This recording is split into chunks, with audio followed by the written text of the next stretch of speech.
একটা লাল টুকটুকে comfortable T shirt, কিন্তু এই লেখাটা একেবারে বেমানান না? চলো আমার মামিকে দিয়ে এই লেখাটাকে তুলিয়ে নিই। মামি ইস্ত্রির ওপর এই টি শার্টটাকে জড়িয়ে ঠিক এইভাবে প্রেশার ক্রিয়েট করে লেখাটা পুরোটা তুলে দিয়েছে, আর কিন্তু একটুও লেখাটা টি শার্টের ওপর নেই। প্রায় 5 বছর ধরে তোমাদের সাথে ভিডিও শেয়ার করছি, আর এরকম প্লেন সিম্পল টি শার্ট আমি পরবো? একেবারেই না। চলো প্লাস্টিক, কার্ডবোর্ড এইসব টি শার্টের ভেতরে দিয়ে একটা শক্তপোক্ত বেস মতো তৈরি করে নিই।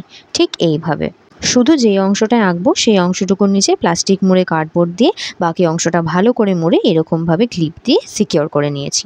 বেশ কিছুদিন আগে এরকম একটা সাদা টি শার্টের ওপর অর্ধনারীশ্বরের ড্রয়িং করেছিলাম, তখন এরকমভাবে সিকিওর করে দিইনি বলে 4 জায়গায় কালার লেগে গেছিলো। সেটা এবারে অ্যাভয়েড করব বলে ভালো করে এভাবে ক্লিপ দিয়ে আটকে নিয়েছি। আর ওই পেন্টিংয়ের লং ভিডিওটা কেউ দেখতে চাইলে নামের নিচে লিঙ্ক দেওয়া রইল, ক্লিক করে দেখে নিও। শুধুমাত্র জামাটার যেটুকু অংশে আমি ড্রয়িং করতে চাই সেই অংশে ভালো করে জেসোর কোট দিয়ে নিয়েছি এবং এটাকে পুরো ওভারনাইট শুকিয়ে নিতে দিচ্ছি। হ্যাঁ, জেসোর কোটটা শুকিয়ে যাওয়ার পর কিছুটা এরকম দেখতে হবে। এরপর আমি পিন্টারেস্ট দেখে আমার পছন্দ মতো একটা কালার প্যালেট এঁকে নিচ্ছি, কারণ আমি ড্রয়িং করতে খুবই ভালোবাসি। আর এইরকম একটা প্যাটার্ন এঁকে নিয়েছি। এখনও অবধি ড্রয়িং করতে করতে সুন্দর ভিডিও করার অভ্যেসটা হয়নি, কবে হবে জানি না। তাই এত কম কম ক্লিপস দেখে ভেবো না যেটা আমি আঁকিনি।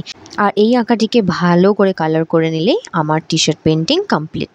আমার টি শার্টের ফাইনাল লুকটা এবার দেখে নাও। দেখা হচ্ছে নতুন কোনো ক্রাফটের সাথে পরের একটা ভিডিওতে। বাই।